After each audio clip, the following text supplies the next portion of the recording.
TinkerBlock Series premium modular aesthetics implementing TK01 logic. Connect signal to D13 and GND to GND. Hardware prepared for deployment. Connect the signal pin to digital pin 13 and GND to Arduino GND. NC means no connection. Leave it floating. Define GPIO pin for digital signal output. Configure the assigned terminal as a logic output. Transition to high logic level to activate the LED. Maintain current state for 1000 milliseconds. Transition to low logic level to deactivate the LED.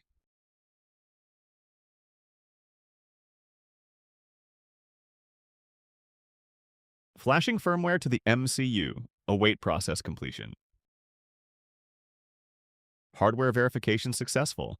The XL LED is now pulsing perfectly at our predefined 1-second interval, exactly as programmed.